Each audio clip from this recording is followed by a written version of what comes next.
Improve it.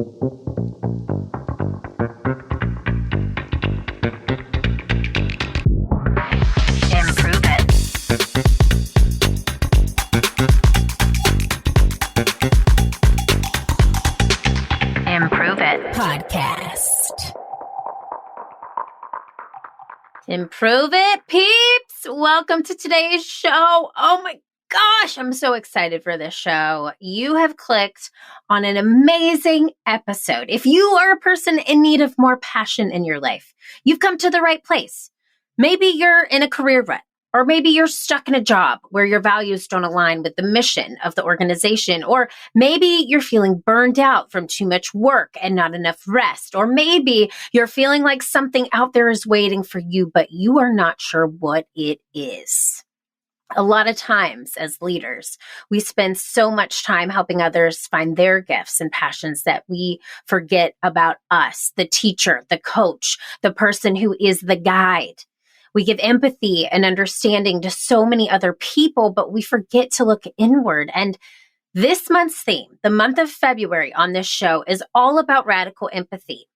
We have to do the internal work in order to give to others. We have to have self-love in order to be the selfless leaders we want to be to our teams, our communities, and organizations. I talk extensively about this in part 2 of my book, I See You, A Leader's Guide to Energizing Your Team Through Radical Empathy. Today, I want to bring on this show one of my favorite peeps, John Miles. And John Miles and I met about 2 years ago while I was a guest on his top 0.001% podcast. That's like the most highest percent podcast. He is literally one of the top podcasts in the world. And the name of that show is called Passion Struck. Now, since we met, he has grown a huge, loyal audience. He has written and is launching his own book, Passion Struck, 12 Powerful Principles to Unlock Your Purpose and Ignite Your Most Intentional Life. That book launched yesterday, February 6th. I believe in John so much. I'm actually his keynote coach, and he has taught me so much about the world of podcasting. I cannot wait for you to hear this episode with my dear friend, John Miles. Let's improve it. Improve it, peeps. Y'all aren't even ready. You're not even ready for today's guest. This is my friend, my confidant. Welcome to the Improve It podcast, John Miles. Hey, Erin, it is so awesome to be here. I've been looking forward to this all week long. Me too. I was prepping your show yesterday and I was like smiling from ear to ear. And I said to myself, John and I are about to have a fun time. So y'all buckle up because this is so fun. So, okay, I want to start just because every month we have a general intention or theme for the show. And your book, the day that this show airs, will have launched the day before. And our theme for the month is radical empathy. So I would love for us to just take a moment and before we dive into our conversation, set an intention for the show. So what's a one-word intention for you that comes to mind when we're talking about Passion Struck, this amazing book that's going into the universe or is in the universe at the time that the show airs, and radical empathy? Is there a word that comes to mind? We think a great word for today's discussion is mattering. Ooh, that's a good one. And I love that so much. John, I am given the peeps behind the scenes glimpses of just how we've gotten to know each other. I love that you talk about intentionality in the book, and you're talking about Passion Struck as overcoming self-doubt and finding your true passion. But I see the connection with even just setting an intentionality and the themes that come throughout your book. So how would you say intentionality played a role in overcoming your own self-doubt and helping you get to this place as amazing podcast host and new author, keynote speaker, all the things? Thank you so much for that question, Erin. I don't think anyone's ever asked it like that. To me, self-doubt was one of the major reasons that I wrote the book. And I'm just going to go back in time. So I graduated from the Naval Academy, and I'm going to use that to fast forward to, I remember the first time I picked up Angela Duckworth's book, Grit. And in it, she talks about the two major ingredients of grit, which are passion and perseverance. And she launches into her book by discussing how West Point cadets were able to graduate from their plebe summer. And it's since been updated with research that talks about how thousands of cadets have successfully made it through West Point. And they came to that same conclusion, that it was just passion and perseverance. And I don't want to say just, because they were absolutely essential ingredients for getting through. But to me, if you were looking at this as if you were looking at a triangle, they're missing one side, and that's intentionality. Because you can have all the grit that you want in the world, but if you're not applying it to intentional actions that are leading you closer to your aspirations, then you're going to be heading in the wrong direction. And for me, that's what self-doubt and overcoming it with intentional actions is all about. It's knowing when things aren't going in the right path and having that intentional awareness to understand that you need to course correct and shift your passion and perseverance in a different direction. That, to me, is the importance of intentionality. So good. So good. I loved the triangle there, because it could be two-sided, but adding in that intentionality just gives more purpose to it. I feel like more purpose and passion. It makes it a triangular effect. And I see that in everything that you do. But I want to ask you this. How do you use intentionality in your day-to-day? What's something, and I know a lot about you, but my peeps don't. So how do you use intentionality in your day-to-day? And something I've been using for 2 decades now is an approach to life and to my career that I call the deliberate action process. And the deliberate action process has 6 steps in it. And when you hear it, you're going to think it's like really simple to think about it at a high level, but actually implementing it is a different thing altogether. And the way I came up with this is I was a consultant at Arthur Andersen, and we had this methodology that we were all trained in called Method 1. And it was designed to help do large-scale ERP implementations. But a lot of my clients were in the high-growth mid-market space, and so that methodology was way too heavy for them. And so this was before Agile even became a thing. I ended up taking this large methodology and I boiled it down into what I saw were 6 essential things you had to do. And so the steps that I take are analyze, prioritize, ignite, execute, measure, and renew. And why this becomes important to how you're trying to take intentional action is I analyze the future self that I want to become. And this is something that comes out of self-discrepancy theory. We have our actual self, which is who we're living as today.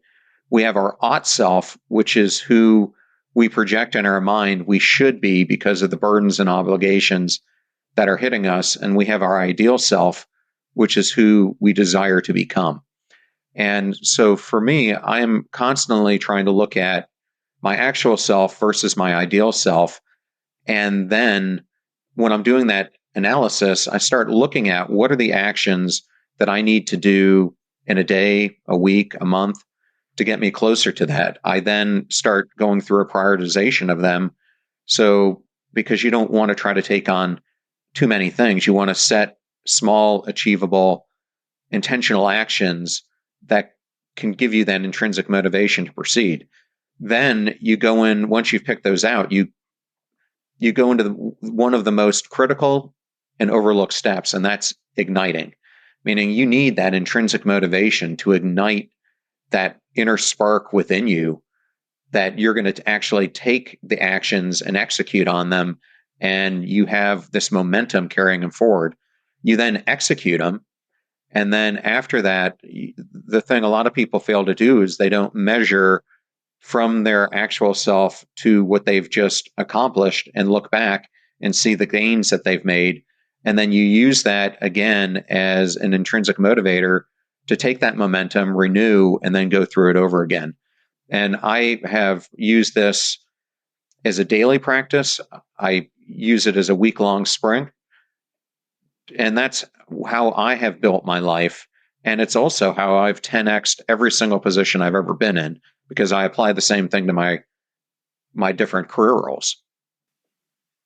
I mean, you are the epitome of intentionality to me.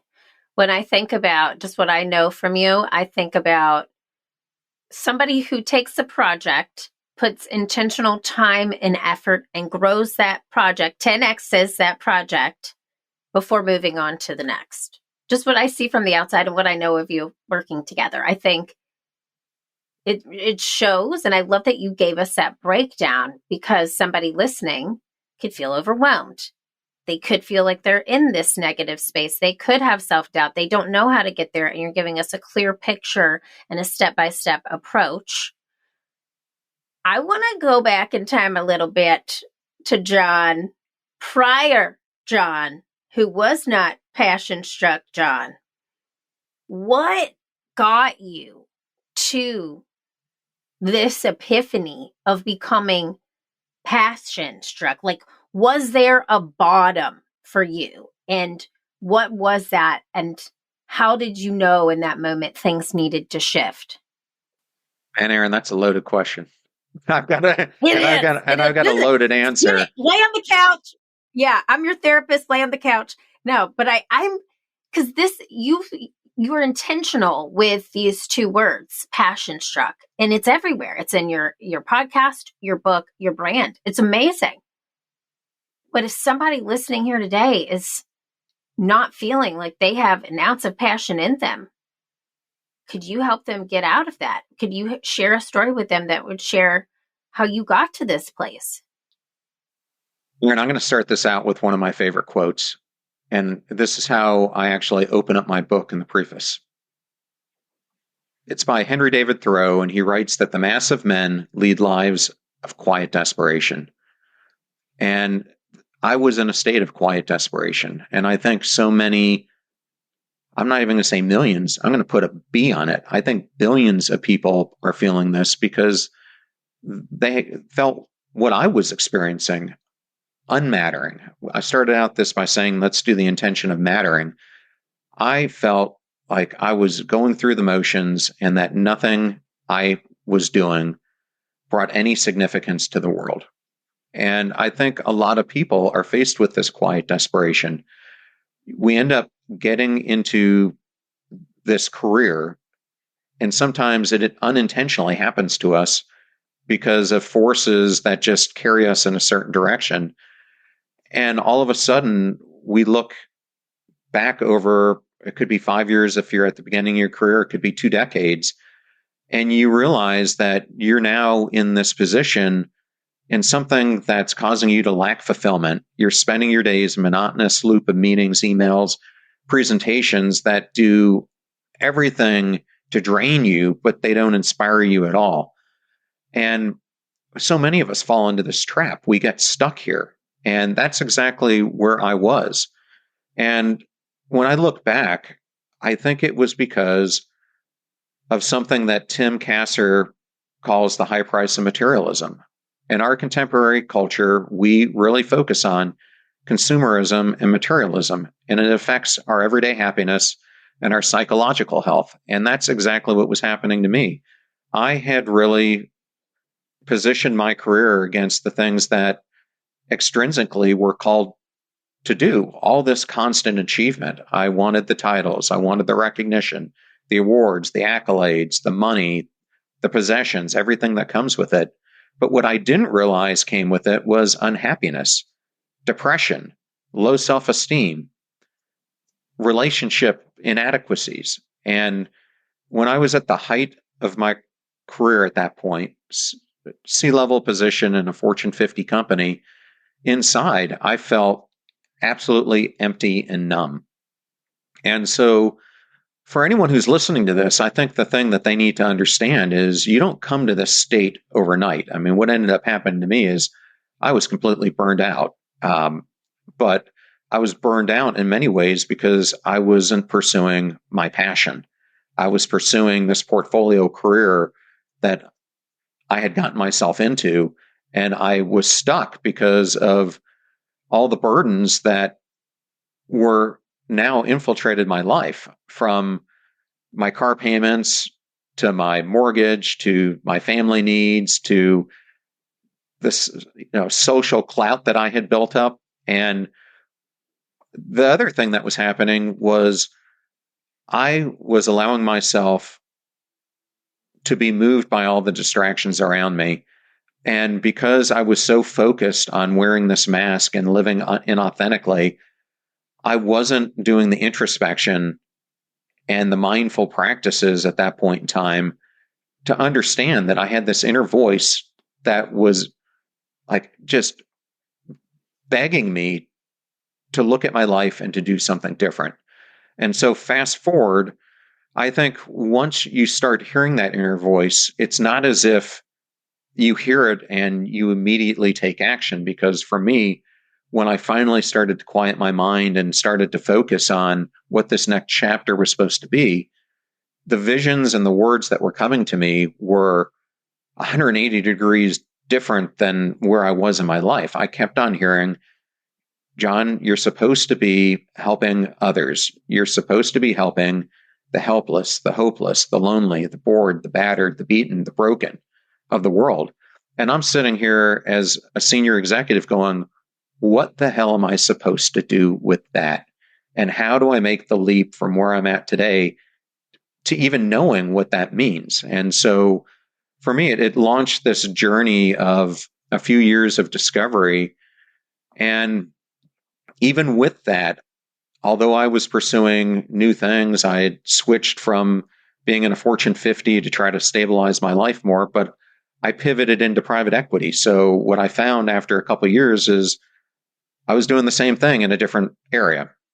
And it ultimately culminated for me 2017.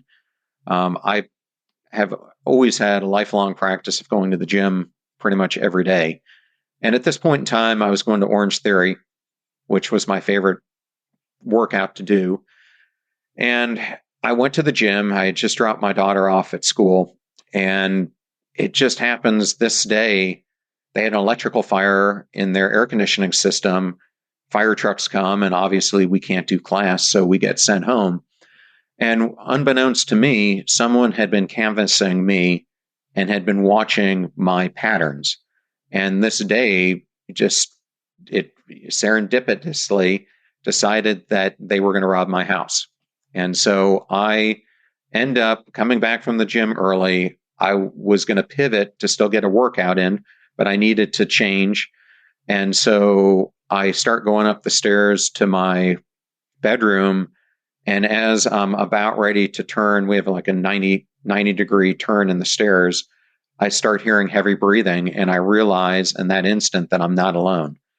And as I'm trying to wrap my mind around this, kind of my military training carries forth, and I position myself so I'm kind of now in a ducking motion as I'm conforming my body around this corner. And luckily so, because as I broach the corner, I see this intruder standing there with a gun pointing at me. It turns out it was my own gun. And I'm left with an instant to make a decision. Either I'm going to charge him, and it's charging someone uphill, pointing a gun at you, or I've got to do some maneuver and get the hell out of there. And I to this day am thankful I chose the second, because who knows what the former approach would have resulted in. But I was able to get out. I was injured on my way down because I kind of haphazardly went down the stairs and got out of the house, was able to alert the police. And so I was faced with that situation. And it's as if over the next week and days, I started seeing my life flash before me.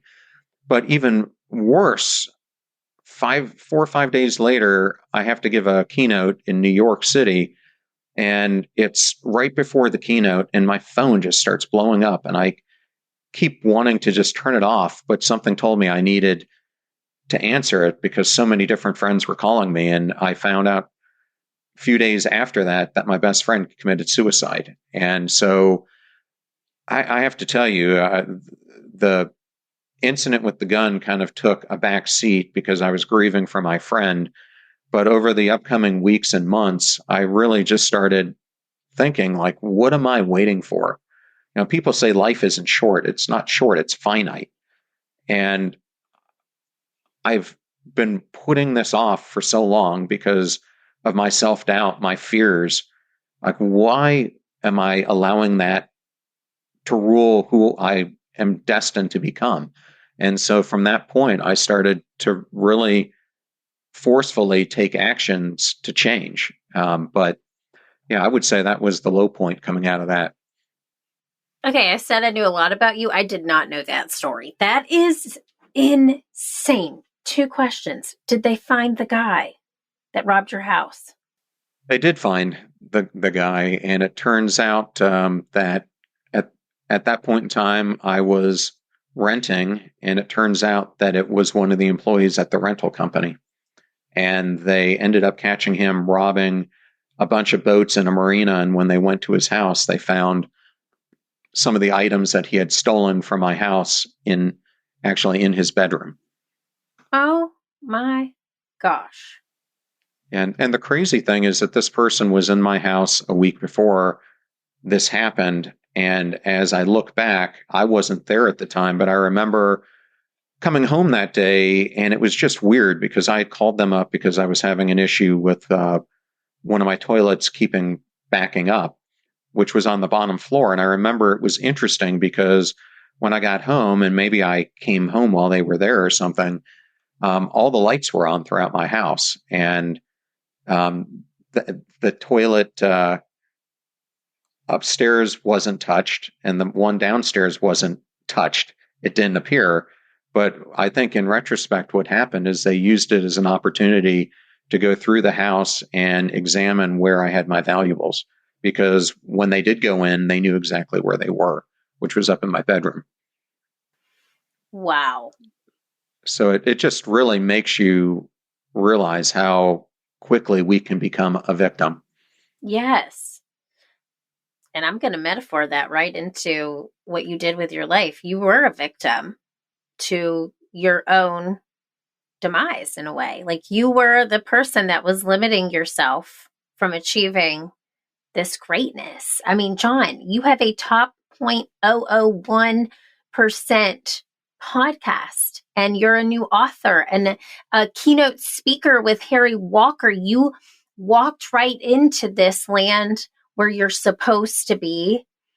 And I think people listening today, maybe they weren't robbed. Maybe I'm so sorry about the loss of your friend, by the way, but you had these turning pivotal moments. You were literally in a life-altering situation. You lost a life of a dear person in your life, and you had to make a decision. Am I going to stay put, or am I going to play big?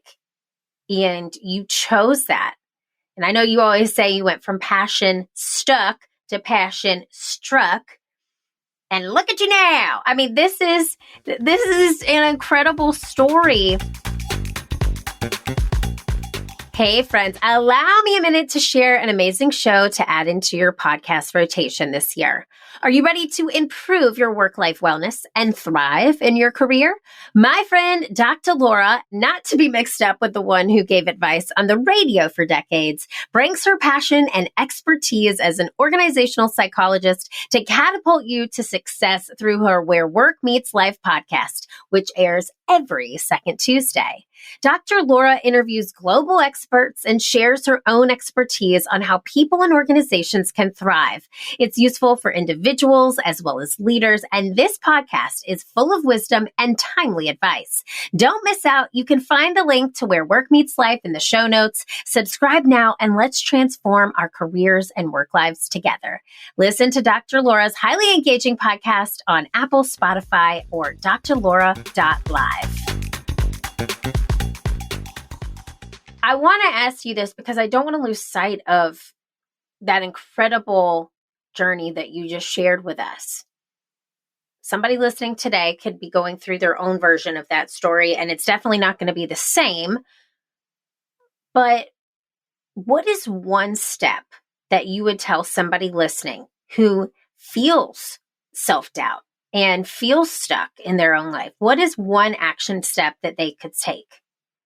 Yeah, Erin, it's such a good question. And it's such, at times, an overcomplicated thing in our mind. And it becomes really an easy step that we can take. I have this concept that I talk about when I discuss self-doubt. And that is, we become visionary arsonists to the very aspirations and dreams that we want to accomplish in becoming our ideal self. And what I mean by that is we allow self-doubt, imposter syndrome, fears, uncertainty, all these things get in the way of creating the life that we're destined to live. And when we end up making choices based on those self-limiting beliefs, we're arsoning the very visions that we have for ourselves. And so the very first thing that I found I had to do was to start taking tiny steps to do things. And all it has to be in one area of your life differently, so that you start getting the confidence boost and you start getting the self-belief and you start getting rid of the fires that you're constantly lighting all over the place, and you start to extinguish these things. But it's picking one element of your life that you know you need to fix and doubling down on it. And I'd like to use this analogy. I'm not sure if I've talked to you about it before or not, but I remember when I was at this low point, I went and I hired a career coach who was a psychologist. And after a couple sessions with me, he kind of sat me down and he said, "John, I want to take you through a visualization, and close your eyes. Imagine you're walking into your kitchen and there in front of you is a kitchen stool. And now I want you to sit down on it." And he said, "Now think about what's under that stool." He goes, "For you, the way that you're living your life right now, you've got one pillar, this thick pillar that's holding it up. But what it's become is the constant grind. You have let this inauthentic life permeate every aspect of who you are." And he goes, "What do you think is going to happen?" And I said, "It's going to topple over." And he goes, "Yes. And when it does, what's going to catch it?" And I'm like, "Nothing." And he goes, "Now I want you to think about your life and the future self you want to be, and imagine it having multiple pillars." And that really was a light bulb for me of how I had been living my life so differently than how I could properly approach it. And it's important for a listener to understand that whatever these pillars choose can be your own. For me, I decided to make them the core components that I thought were essential in becoming my future self. So first and foremost, relationship health, physical health, mental health, emotional health, spiritual health. But I knew that in order to get to where I wanted to be, I had to get better at self-awareness. So the first step I took was I knew that I needed to build a mindfulness practice. And for me, I have to tell you, Erin, this was hard to do because I thought this was a bunch of crap. I was such a doubter that any of this stuff even worked. But, something we'll talk about in the book is I had been examining leaders for a while. And one of the things that I found the greatest leaders do is they have mindfulness practices. It's exactly what allowed Mark Benioff, as he was leaving Oracle and contemplating what he wanted to do next in life, to visualize that he wanted to create this software as a service company and redefine software. But understanding how to do that from reading a book and applying it in your life are two different things. And what I found was I remember buying the 101 guide to how to do mindfulness, and it kind of told me to sit on the floor, cross my legs, and do the routines to create this environment that you could start practicing it. And it just did not work.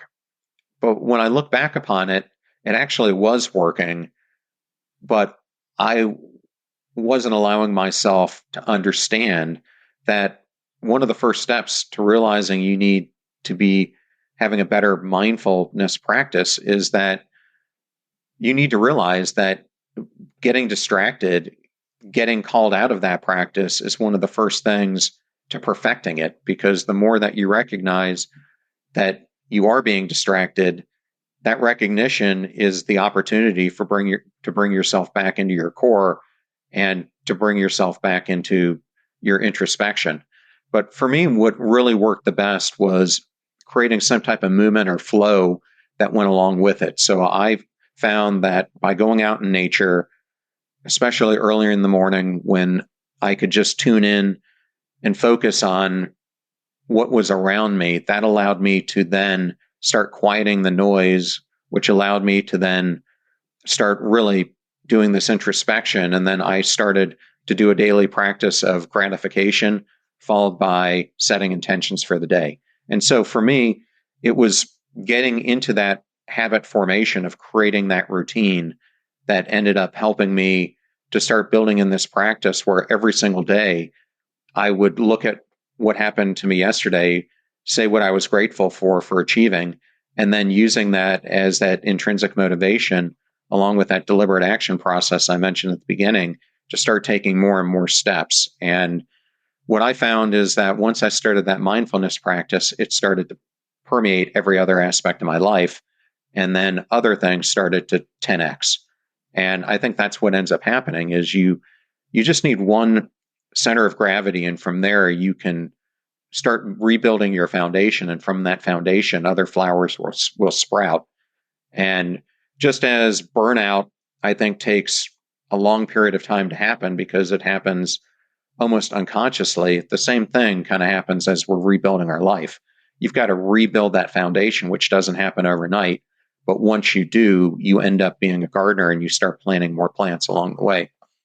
Oh, I like that analogy. Also, John, yes, I know you're a member of the 5 a.m. club. Okay. And I know that mindfulness, listen, this is where woo meets work on this show. Okay. Like I'm as woo woo as they get. The mindfulness meditation practice changed my life forever. And I know it has the ability to permeate every area of your life, including, most importantly, for leaders listening, it transforms you as a leader and as a business owner or a leader of a team. And I think what's so interesting to me about you is that you've done the other side of it. A lot of people don't talk about what happened before they found mindfulness. A lot of people just talk about mindfulness, but you're here as the case study of somebody who was the complete opposite and has rebuilt their entire life around this entire mindset, because passion struck is a mindset. And it's so cool what you're accomplishing as you're taking it. So let me ask you this. Let's go back. You were talking about visualizing the future version of you, but I want to take this back a little bit. This is not a therapy session, but I just found this fascinating as I was thinking about you. Did you ever think in your childhood that you would become this person who you are now, a top 0.001 podcast host, an author, a speaker? Did you ever envision this when you were young? I wouldn't say I ever envisioned quite this. I always envisioned that I wanted to be a leader. And that's something that I aspired to at a very young age. And I tried every opportunity I had, whether it was being a team captain or taking a job and trying to get leadership experience, to position myself for that. But I didn't think it would result in what it has. But when I look back upon my corporate career, a lot of times people ask me, you're doing all this self-improvement, personal mastery stuff, but you don't have any experience in it. And I'm like, you're absolutely incorrect, because everything that you do, if you're a good leader and coach, is you're applying all these things to help your team members become better individuals, better workers, better human beings. And so I've been doing it actually for decades, just under a different lens. Yep. I love that. If you could tell younger John Miles one piece of advice, what would you say to that younger version of you? I would tell them to read this book that I wrote. Yeah. Because I wrote this for different groups of people, and I can explain that, but I dedicated it to my two kids, who are 19 and 25, because it is really scary, this world that they're going into right now, and the amount of change that is going to be hitting them throughout their life.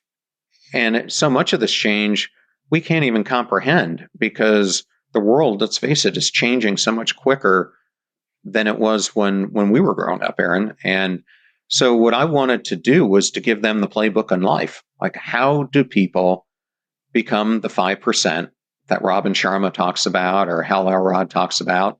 How do you become this 5% who create this ideal self that we all desire to become?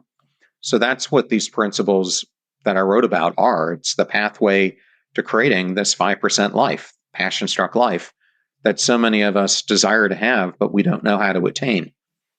I love it. I did not know it was dedicated to them. So that is so cool.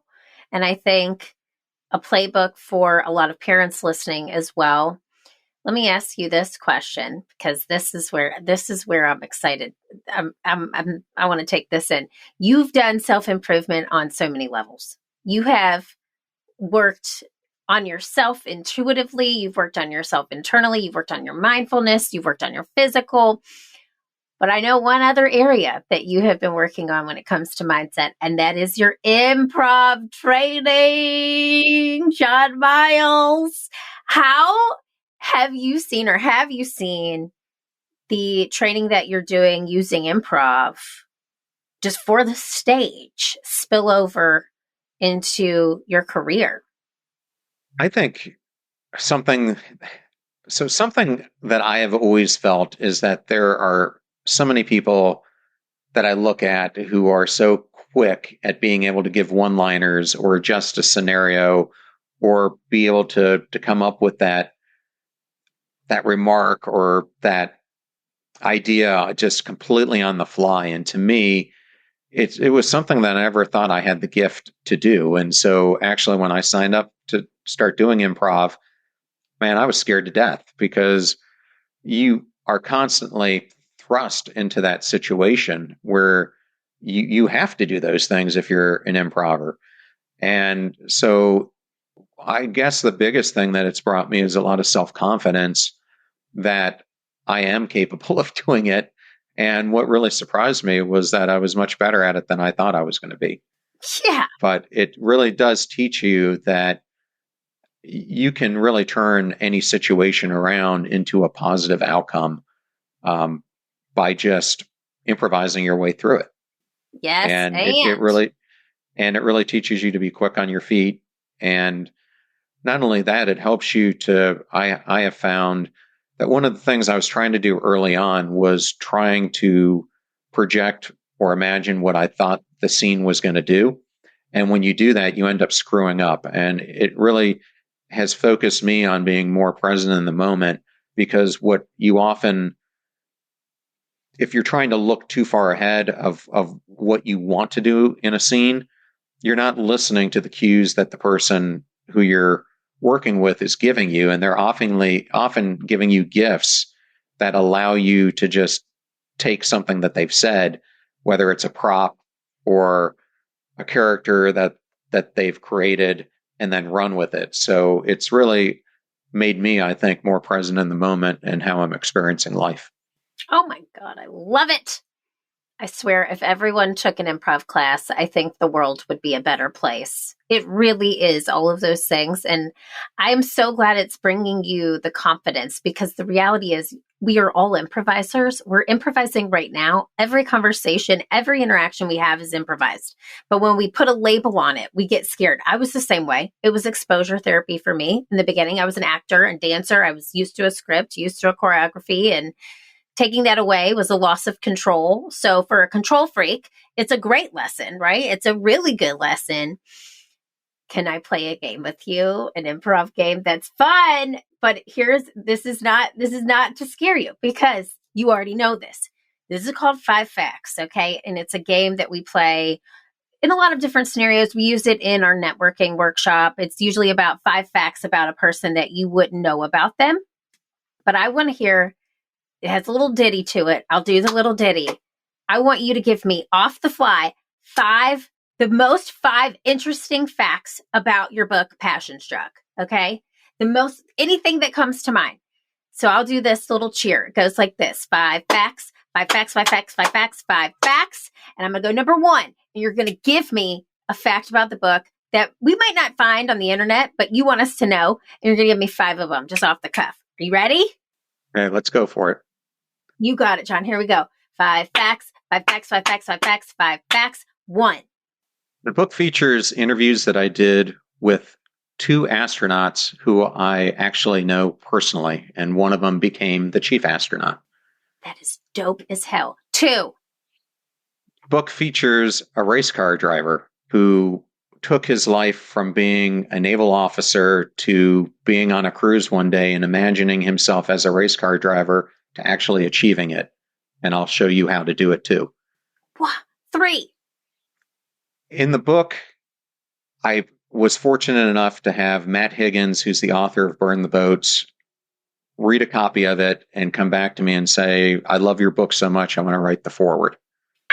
4. 4. I found out something from interviewing one of the astronauts that I never knew about Elon Musk. And it's something that I call the bee and the turtle effect that I expose in the book. Oh, must read. 5. 5, I found out while I was writing this that learning how to get into the zone of optimal anxiety, which is one of the principles that I talk about, McKinsey did a 10-year study on this and found that those who can perfect it perform 400% better than their peers. And they have better work-life balance because they train themselves to accomplish in 2 hours what the vast majority of us does in 8. Okay. Round of applause. Take a freaking bow, John Miles. Heck yeah. Heck yeah. Improve it, peeps. If those 5 facts don't make you want to rush to Amazon, Barnes & Noble, your local bookstore, wherever, today is February 7th. It launched on February 6th. Go now. Run. Get this book. I want to know the Elon Musk story. So you can tell me that, or I have bought the book, so I will be getting it on February 6th. I'm going to open it up and find that one out first. That is so fascinating.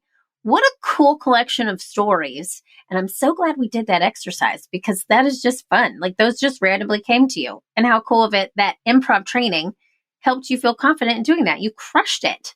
Yeah, now I got about another 5 come to my mind. Well, and that's the thing. It's like when I first said this to you, I could see the tension. You're like, why, Erin, why? But then you just crushed it and you got 5 more ready to go. So I love that. I love that you're exploring all different types of learning in your life. Let me ask you this. I want to end the show because I always ask people this, and I'm very curious of your answer. We always say that improve it, that it is the thing that you bring to the world. It's why you're here. It's John Miles's assignment. What is your it?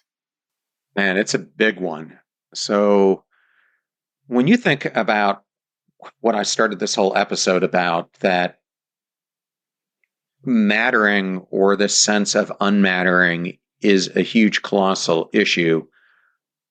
What I was dumbfounded about was I interview behavior scientists, some of the top ones that you could possibly imagine.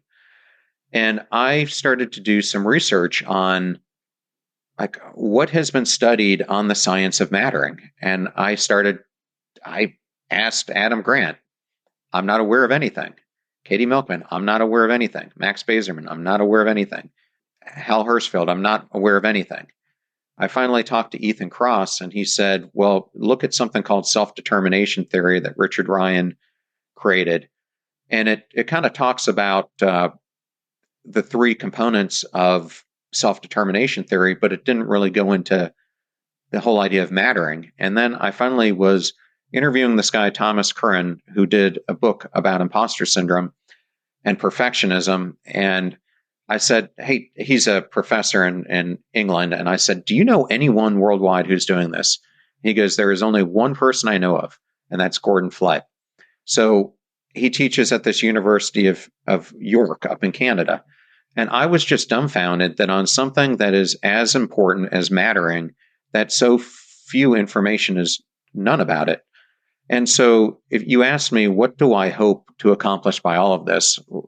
I started this off by that quote by Henry David Thoreau. I'll give you another one, which is another one of my favorites by Mark Twain.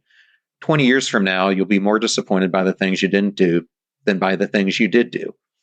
And if you want to see how this plays out in real life, according to research that was done in 2018 by Cornell University, they interviewed thousands of people who were nearing the end of their life and asked them, what is the biggest regret that you ever went through? And this really aligned very closely with Bonnie Ware's work. If you're not familiar with her, she does a lot of palliative care. And 76% of the recipients came back with the same answer: their regret about not living their ideal self. So you look at Mark Twain's quote, you look at Henry David Thoreau's quote, and what it shows is so many of us are living in this quiet desperation because we have this regret of an unlived life. And so what I hope to do with Passion Struck and the community and everything else is to teach people, how do you live a lived life? How do you become your ideal self? How do you move in constant pursuit of self-realization? That was amazing. That is like the most thoughtful, thought through, research backed answer to that question I have ever received. And I love it. And it's everywhere. It's everything you do. I want our people to follow your show, follow you, do all the things, buy the book, tell them where they can get more of John Miles and become passion struck. So, Erin, a few years ago, and I will tell you, one piece of advice I have for every listener is start doing personal branding right now. I don't care where you're at. It is so important. Just think about being a realtor and a client wanting to know more about you. If you don't have something out there that represents how you want to be perceived, you are setting yourself up for not being as good as another person who you might be competing against. Same thing about going on job interviews. So when I started this whole thing, I fell under that old regime where we were kind of told by our employers not to create personal brands because they wanted us and the company to have the same brand. So I bring this all up because you can find me anywhere now, but the easiest place to do it is johnrmiles.com, John R. Miles on any of the social platforms.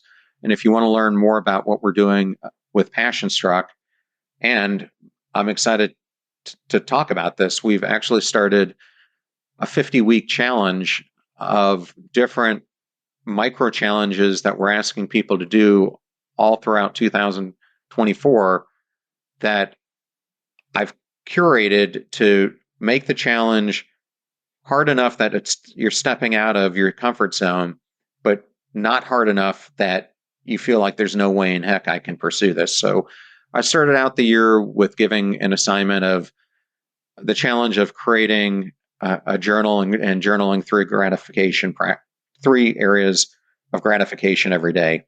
Last week, I moved it to the concept of sisu, which comes out of Finland, which is how to create more resilience in your life.